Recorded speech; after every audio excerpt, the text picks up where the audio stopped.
నమస్తే వార్తలకి స్వాగతం. వివరాల్లోకి వెళితే కడప జిల్లా చింతకొమ్మ దిన్నె మండలంలో దిత్వా తుఫాన్ను ఎదుర్కొనేందుకు పూర్తి చర్యలు చేపట్టడం జరిగిందని సిఐ బాల మద్దిలేటి తెలిపారు. జిల్లా ఎస్పీ నచికేత్ విశ్వనాథ్ ఆదేశాల మేరకు చింతకొమ్మ దిన్నె మండల పరిధిలోని 7 సచివాలయాల్లో కమ్యూనికేషన్ సిస్టంతో పాటు పోలీస్ బందోబస్తులను ఏర్పాటు చేయడం జరిగిందన్నారు. బుగ్గవంక ప్రవాహక ప్రాంతాలు, వాగులు, వంకల వల్ల ఇబ్బందులు ఎదుర్కొంటున్న ప్రజలు సచివాలయాల్లో సమాచారం ఇవ్వాలని సిఐ వెల్లడించారు. We are the member of 10th Battalion National Disaster Response Force. Actually, yesterday, 4 o'clock, our team came from Vijayawada to Kadapa district for operation of cyclone Betwa. Our team members, highly trained and capable, is to tackle up any type situation like flood rescue, building collapse, search rescue, CPRN related rescue, rope building collapse, other types of any type situation, tackle the situation. And also our team, 4 team deployed in nearby area, Nellore district and Pongal district or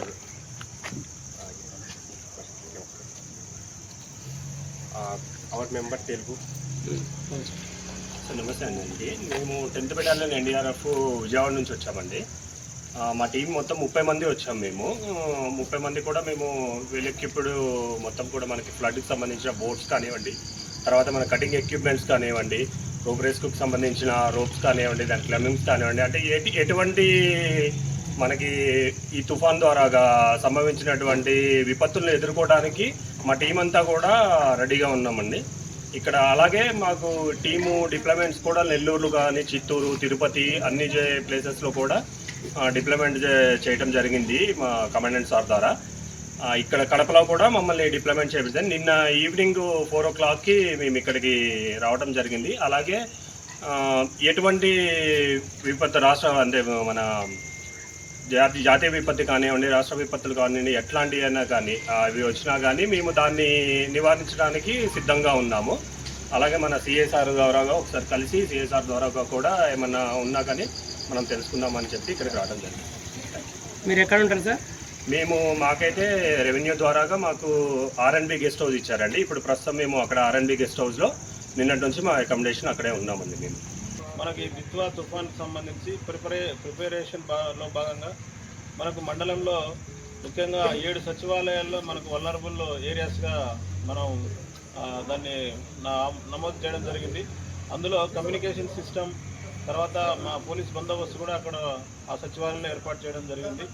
తర్వాత అక్కడ నుంచి ఎక్కడైనా ఏదైనా issues ఉన్నా, ఏదైనా వరదలు కానీ, లేదంటే వాగులు, వంకలు, ఏదైనా వాళ్ళ ప్రజల సమస్యలు ఏదైనా ఉంటే ఆ సచివాలయం వెళ్ళి వాళ్ళు మాకు తెలియజేయవచ్చు. అలాగే ప్రభుత్వం వారి దగ్గర నుంచి మనకు మండలంలో 3 సెంట్రల్ జోన్స్ ఏర్పాటు చేయడం జరిగింది. ఒకటి జే కొత్తపల్లి జెడ్పీఎస్ స్కూలు, తర్వాత Krishnapuram ZPS school, Utukuru MPP school దగ్గర మనకు ఈ సెంట్రల్ జోన్స్ ఏర్పాటు చేయడం జరిగింది. అక్కడ మంచి ఇల్యూమినేషన్, డాక్టర్స్, ఫుడ్ అన్ని ఫెసిలిటీస్ కూడా ఏర్పాటు చేయడం జరిగింది. తర్వాత మా ఎస్పీ గారి ఆదేశాల అనుసారం మాకు ఇప్పుడు మన మండలంలో ఈ యొక్క తుఫాన్కి సంబంధించి ఏదైనా వల్నరబుల్ ఏరియాస్ ఉంటే దానికి సంబంధించి మనకు ఎన్డీఆర్ఎఫ్ ఫోర్స్ కూడా మనకు అందుబాటులో ఉంటుంది. వాళ్ళు కూడా ఈరోజు మన మండలంలో కొన్ని వల్నరబుల్ ప్రాంతాలు, బుగ్గవంక డ్యామ్ను సందర్శించి మిగతా ప్రాంతాలను కూడా వాళ్ళు సందర్శించి రావడం జరిగింది. ఒకవేళ ఏదైనా ఎనీ ఎమర్జెన్సీ ఉంటే పబ్లిక్ ప్రజలు కూడా మాకు ఇన్ఫర్మేషన్ తెలియజేసినట్లయితే మేము కడప పోలీసు, తర్వాత ఎన్డీఆర్ఎఫ్ బృందాలు అన్నీ కూడా ఆ యొక్క సమస్యకు అటెండ్ అయ్యి దాన్ని రిజాల్వ్ చేయడం జరుగుతుంది. పల్నాడు జిల్లా నర్సరావుపేట సబ్ డివిజన్ ఆఫీస్ నందు డీఎస్పీ ఎం హనుమంతరావు ఆధ్వర్యంలో సబ్ డివిజన్ పోలీస్ స్టేషన్ల పరిధుల్లో రౌడీ షీటర్లు, నేర చరిత్ర కల వారికి కౌన్సిలింగ్ నిర్వహించారు. ఈ సందర్భంగా డీఎస్పీ హనుమంతరావు సమావేశం నిర్వహించారు. ఆ వివరాలు ఇప్పుడు చూద్దాం. మా నర్సరావుపేట సబ్ డివిజన్ పరిధిలో నర్సరావుపేట డిఎస్పీ గారి ఆఫీస్లో మా ఎస్పీ గారి ఆదేశానుసారం ఈ రౌడీ షీటర్స్ అందరికి కూడా, ముఖ్యంగా టాప్ 10 రౌడీ షీటర్స్, ఒక్కొక్క స్టేషన్లో ఉన్నటువంటి top 10 rowdy sheeters and active rowdy sheeters వాళ్ళందరినీ కూడా పిలిపించడం జరిగింది ఇక్కడికి. వాళ్ళ కేసుల పరంగా ఎవరెవరు ఏ కేసులు ఇన్వాల్వ్ అయ్యారు, ఆ కేసుల పరంగా అయితేమి, కేసులు లేకుండా కూడా యాక్టివ్గా ఉండేవాళ్ళు ఎవరు, అనేది డిసైడ్ చేయడం జరిగింది. మరియు అందరికి కూడా ఒక మెంటల్గా కౌన్సిలింగ్ ఇవ్వడం జరిగింది. వీళ్ళు ఎట్టి పరిస్థితుల్లో రేపు జరగబోయేటువంటి లోకల్ బాడీ ఎలక్షన్లో పార్టిసిపేట్ చేస్తే చాలా తీవ్రమైన చర్యలు ఉంటాయని ఈ సందర్భంగా వాళ్ళకి వార్నింగ్ చేయడం జరిగింది. అదేవిధంగా 10 సంవత్సరాల పాటు ఎలాంటి గొడవలు ఎలాంటి ఇవి లేకుండా మంచి సత్ప్రవర్తనతో మెలిగేటువంటి వ్యక్తుల యొక్క రౌడీ షీట్ని తీసేయడానికి కూడా ఎస్పీ గారి పర్మిషన్ తోటి పాసిబిలిటీ ఉందనేటువంటి అవకాశం కూడా వాళ్ళకి చెప్పడం జరిగింది. ఇందులో చూస్తే చాలామంది 10 నుంచి 15 సంవత్సరాలు సత్ప్రవర్తనతో ఉన్నవాళ్ళు కూడా ఉన్నారు.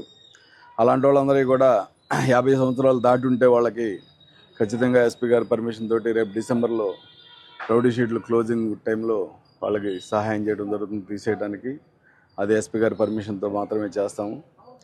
అదేవిధంగా యాక్టివ్గా ఉన్నటువంటి రౌడీ షీట్లు కూడా ఓపెన్ చేయడం జరుగుతుంది అప్పటికప్పుడే. ముఖ్యంగా ఈ రౌడీ షీట్స్ కానీ అందరికి కూడా మేము ఈ సందర్భంగా మీ ద్వారా మేము చెప్పేది ఏంటంటే, దయచేసి ఎవరు కూడా రౌడీ షీట్లు చాలా వరకు రౌడీ షీటర్స్ ఎక్కువ మంది గంజాయి తాగుతూ ఉన్నారు.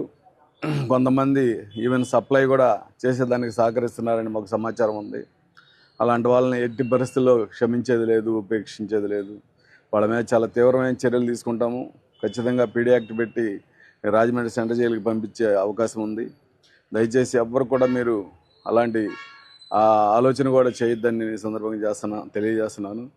కాలేజీలకు వెళ్ళి కాలేజీ పిల్లల్ని, కాలేజీలో ఉండే అమ్మాయిలకి, కాలేజీలో ఉండే అబ్బాయిలకి మీరు పొరపాటును కూడా రౌడీ అనేవాడు కాలేజీ దగ్గర కనపడ్డాడంటే అతని మీద అతను తప్పు చేయడానికి వచ్చినట్టే లెక్క. అది దృష్టిలో పెట్టుకోవాలని నేను ఈ సందర్భంగా మీకు తెలియజేస్తున్నాను, హెచ్చరిస్తున్నాను. భారత అంద మహిళల టీం-20 ప్రపంచ కప్ విజేతగా నిలిచింది. ఈ చారిత్రాత్మక విజయంతో పాటు టీంలో 2 తెలుగు అమ్మాయిలు కెప్టెన్ దీపిక, కరుణకుమారి కీలక పాత్ర పోషించారు. జీవితంలో ఎదురైన కష్టాలను అధిగమించి 2 అమ్మాయిలు అద్భుత ప్రతిభతో దేశానికి గర్వకారణంగా నిలిచారు. టీమిండియా తరపున ఆడిన తెలుగు అమ్మాయి పంగి కరుణకుమారి అంధత్వం ప్రతిభకు అడ్డం కాదని నిరూపించింది.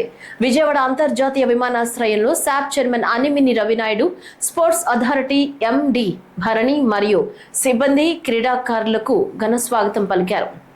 విజయ్ కుమార్ రెడ్డి, అర్జున అవార్డు బ్లైండ్ క్రికెట్లో ఫస్ట్ అర్జున అవార్డు నాకే వచ్చింది. And I served for India almost 15 years in blind cricket. ఇక్కడ ఎయిర్పోర్ట్లో ఇంతమంది పిల్లలు ఇండియా ఫ్లాగ్స్ పట్టుకొని, ప్లకార్డ్స్ పట్టుకొని రావడానికి మెయిన్ రీజన్ అయినటువంటి కరుణకుమారి, మన pride, Andhra pride. Tribal life నుంచి వాళ్ళ పేరెంట్స్ ఏం తెలియకపోయినా కానీ బ్లైండ్ స్కూల్లో జాయిన్ చేసిన తర్వాత అక్కడి నుంచి లైఫ్ టర్న్ అయిందంటే హౌ టు సర్వైవ్ అని చెప్పేసి. Then she started playing cricket. I saw her last 2 years back. I felt something, she's having unique talent. Then whenever I have time, I used to talk with her in phone. At the same time, from Vijayawada to Vizag, I used to travel. There I am going, I used to give training for them, Karnakumar, and along with few players also, because you know I am coach of Andhra women's and men's team. After retiring board, that responsibility given to me. But finally Karnakumari went for selections in Bangalore. There she scored century. There's a turning point. Initially because of less awareness about cricket and parents, they are afraid a lot. We don't want to send her like that, they said. But still we explained a lot. Still government side also, concerned department, they spoke with parents, and from school side also, from our association side also. And we show few examples. Recently few players, they got cash incentives.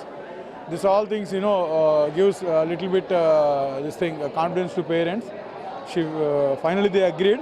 She went there, finals, she scored 42 runs. That is crucial now, because openers and both they are in good form, but unfortunately in finals they lost the wicket.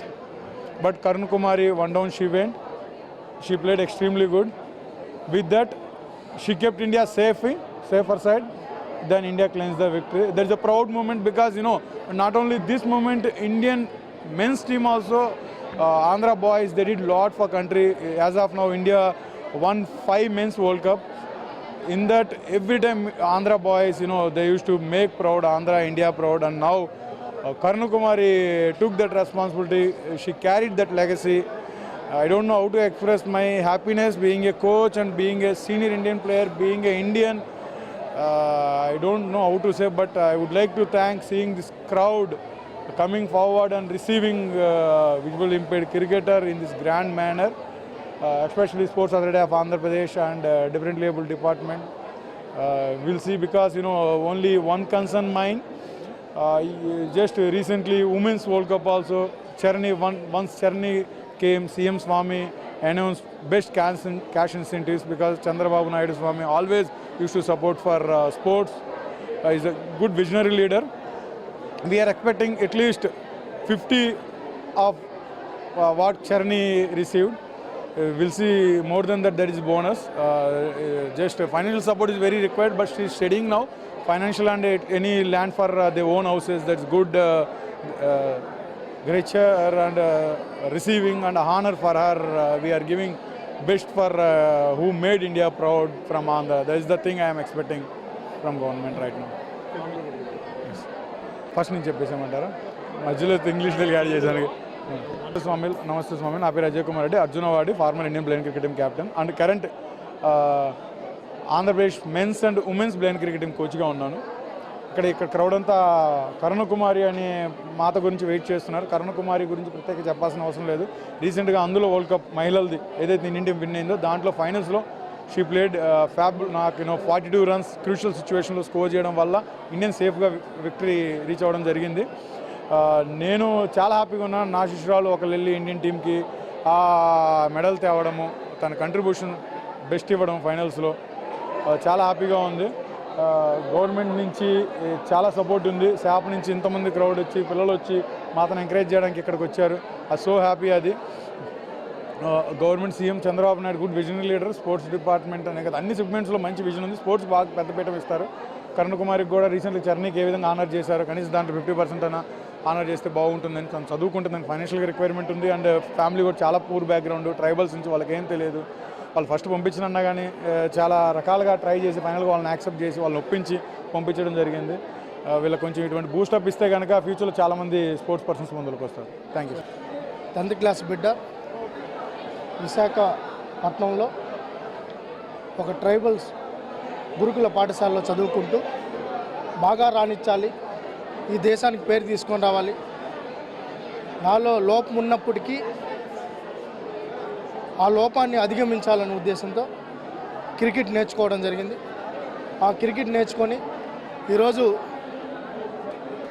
T20 world కప్లో విజయం సాధించడంలో కీలక పాత్ర పోషించి దాదాపు 40 పరుగుల పైన సాధించి ఈ దేశానికి పేరు తీసుకొని రావడం జరిగింది. దానిలో భాగంగానే ఈరోజు గతంలో చూశారు, ఈరోజు బ్లైండ్స్ కావచ్చు, పారా అథ్లెటిక్స్గా గత ప్రభుత్వం ఏది పట్టించుకుని దాఖలేదు. మేము వస్తానే ది బెస్ట్ స్పోర్ట్స్ పాలసీ తీసుకొని వచ్చాం. దాంట్లో కూడా ఎవరైతే పారా అథ్లెటిక్ కూడా సమానంగా, ఏదైతే జనరల్ ప్లేయర్స్ ఏ విధంగా ఉన్నారో వాళ్ళతో సమానంగా పాలసీని కూడా తీసుకొని వచ్చి గౌరవించే కార్యక్రమం తీసుకున్నాం, జాబ్స్ ఇచ్చే కార్యక్రమం తీసుకున్నాం, ఇన్సెంటివ్లు ఇచ్చే కార్యక్రమం తీసుకున్నాం. ఈరోజు ఈ ఏదైతే T20 వరల్డ్ కప్ కూడా అమ్మాయికి ఇన్సెంటివ్ వచ్చే కార్యక్రమం ఉంది. అయితే ఈరోజు ఆ ఆడబిడ్డ మన దేశానికి గర్వకారణంగా నిలబడిన ఆడబిడ్డను స్వాగతం పలకడం మా ధర్మం కాబట్టి, మా బాధ్యత కాబట్టి ఈరోజు ఆంధ్రప్రదేశ్ స్పోర్ట్స్ అథారిటీ ఆధ్వర్యంలో ఈరోజు ముఖ్యమంత్రి గారి సూచన మేరకు, లోకేష్ గారి సూచన మేరకు భారీ ఎత్తున రిసీవింగ్ కూడా పెట్టడం జరిగింది. ఈరోజు ఆ అమ్మాయిని కూడా కరుణశ్రీని గ్రాండ్ వెల్కమ్ చెప్తూ అభినందనలు కూడా తెలియజేయాలని ఇక్కడికి రావడం జరిగింది. ఈ సందర్భంగా కరుణకుమారి మాట్లాడుతూ ఈ విజయం తనకెంతో ఆనందాన్ని ఇచ్చిందన్నారు. తల్లిదండ్రులు మరియు కోచ్ తోటి క్రీడాకారిణి స్ఫూర్తితో రాణిస్తున్నట్లు చెప్పారు. కరుణకుమారి ఎదుగుదలలో కీలక పాత్ర పోషించిన ఆమె తల్లిదండ్రులు కోచ్ అజయ్ కుమార్ రెడ్డి తమ ఆనందాన్ని పంచుకున్నారు. ఆమెలోని పట్టుదలే ఆమెను ఈ స్థాయికి చేర్చిందన్నారు. ఆమె విజయం కేవలం క్రికెట్ మైదానానికే పరిమితం కాలేదు. ఆంధ్రాలో ముఖ్యంగా గ్రామీణ ప్రాంతాల్లోని తెలుగమ్మాయిలకు ఆమె ఒక రోల్ మోడల్ గా నిలిచారు.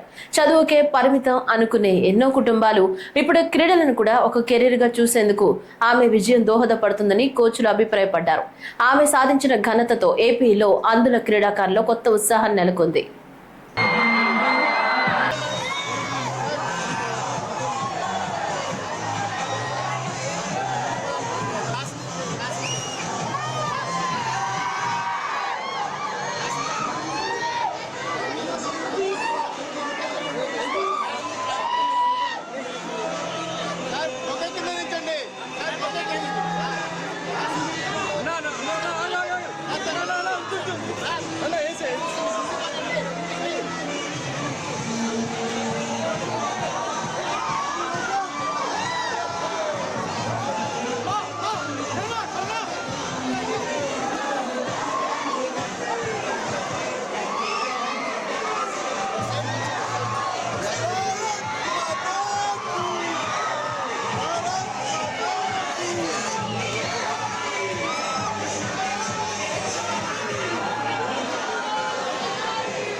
నేను బ్లైండ్ స్కూల్కి వెళ్ళాక క్రికెట్ ఆడతారని తెలిసింది. నారా చంద్రబాబు నాయుడు గారి ఆదేశాల మేరకు తర్వాత అజయ్ సార్ కోచింగ్ నేర్పించడం అదన్నీ జరిగింది. అలాగే ఆంధ్ర సపోర్ట్ కూడా బాగా చేశారు. సెక్రటరీ గారు అదేవిధంగా గవర్నమెంట్ తరఫు నుంచి మీరు ఏం కోరుకుంటున్నారు? భరణి గారు అదేవిధంగా మేము శాప్ అధికారులందరూ కూడా అదేవిధంగా ప్లేయర్స్ గైడ్స్ ఎవరైతే స్వాగతం ఏర్పాట్లు కూడా చేయడం జరిగింది. మా మంత్రి గారు అదేవిధంగా పాప మాట్లాడడం ఇబ్బంది పడుతుంది. రామప్రసాద్ రెడ్డి గారు డోలా బాలయ్యేశ్వర గారు ఆదేశాల మేరకు 3వ తారీఖున సార్ ఏటో చెప్తున్నారు. ఇప్పటికే పూర్ కదా మాత ఫైనాన్షియల్గా ఏదైనా గవర్నమెంట్ నుంచి ఉండడానికి ఇల్లు లాంటిది వాళ్ళకి డిస్ట్రిక్ట్ హెడ్ క్వార్టర్స్ అంటే వైజాగ్ లాంటి ఏరియాలో ఒక 500 గజాలు 1000 గజాలు ఇస్తే వీళ్ళకి లైఫ్ టైము గవర్నమెంట్ నుంచి సపోర్ట్ వచ్చిందంటూ ఈ మాత ఇండియా కాడిందని ఒక హానర్ చేసినట్టు హిస్టరీలో ఉండిపోద్ది. ఎందుకంటే ఇటువంటి సపోర్ట్స్ ప్లేయర్స్ రీసెంట్గా చరణికి కూడా ఏ విధంగా చేశారు చూశారు. అంతకాకుండా దాంట్లో కనీసం సగమైన ఈ మాతకు జరిగితే బాగుంటుందని ఎక్స్పెక్టేషన్. ఎందుకంటే చంద్రబాబు నాయుడు గారు ఖచ్చితంగా చేస్తారు. ఆయన దగ్గరికి మెసేజ్ చేస్తే అది మీరే తీసుకెళ్ళగలుగుతారు. స్పోర్ట్స్ పర్సన్స్ చాలా మందిని ఆ స్వామి బూస్ట్ చేయడం వల్ల నెక్స్ట్ జనరేషన్ వచ్చింది. ఈ మాత్రం బూస్ట్ చేస్తారు. హ్యాపీగా అనిపిస్తుంది. మాకైతే చాలా సంతోషంగా ఉందండి. మన రాష్ట్రానికి మా దేశానికి మంచి పేరు తెచ్చినందుకు. మరి మా పాపని చిన్నప్పటి నుండి కంటి చూపు లేకపోయినా మేము చాలా కూలినాలు చేస్తూ కష్టపడి పెంచుకున్నాము. పెంచుకున్న తర్వాత వైజాగ్ వచ్చిన తర్వాత అజయ్ సారు చాలా మా పాప కోసము కష్టపడ్డారు సార్. కష్టపడిందుకు కూడా మాకు పేరు అతని పేరు మాకు తెలియలేదు. అందుకే ఇంతకు ముందులో కూడా మీడియాలో నేను మాట్లాడలేదు సార్ గురించి.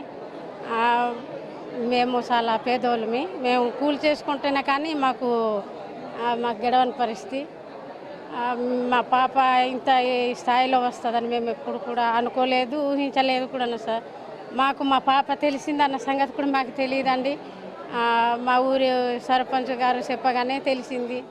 మా ఇంట్లో టీవీ లేదు, మాకు ఏ న్యూస్ తెలియదు, పేపర్ చదివితే తెలియదు. మరి అయితే చిన్నప్పటి నుండే మా ఇద్దరు పిల్లలతో పాటుగా అలాగ కంటి చూపు రాకపోయినా ఆ విన్నేసి ఎవరితో అయినా కొంచెం నేర్చుకుంటుంది కదా అని అలాగ హాస్టల్లో పంపించేవాళ్ళం సార్. ఇంతకన్నా అయితే రాసుకుంటుంది అయితే అని కాదు. అంటే 2 కళ్ళు పూర్తిగా కళ్ళు చూపు పోయింది కాబట్టి మా పాపకి మరి ఎటువంటి ఇది లేదు. హాస్పిటల్లో తిప్పినా కూడా మరి హాస్పిటల్లో కూడా డాక్టర్లు మరి కంటి ఆపరేషన్ అవుతుందని కూడా మాకేది చెప్పలేదు సార్. కానీ అలా పాపని వదిలేసాము. వైజాగ్ జాయిన్ చేసిన తర్వాత మరి అజయ్ సారు చాలా మా పాప అదే హాస్టల్లో ఉన్న మా పాపతో పాటుగా చాలా కష్టపడ్డారు సార్. మరి ఎంతైనా అజయ్ సార్కి మేము 9 cricketers. It's a very proud moment, not just for us, for the whole of the nation and Chapali. So today, even she is not able to express how much of joy she is facing or she is undergoing, because it's such a proud moment. Even for her parents, they did not expect such a life-changing moment in her life. So this moment is just an example that every differently abled kid has a potential. Just explore it. Use every opportunity that you get. Every parent should support their children, and we'll see lot of potential athletes, potential cricket players and other events as well like this in the future. So our wishes and supports are with Ms. Karnakumari today. And on 3rd, on the International Day for Persons with Disability, she will be meeting our Honorable Chief Minister as well of the state of Andhra Pradesh, and she'll be honored by our CM on that day. Thank you.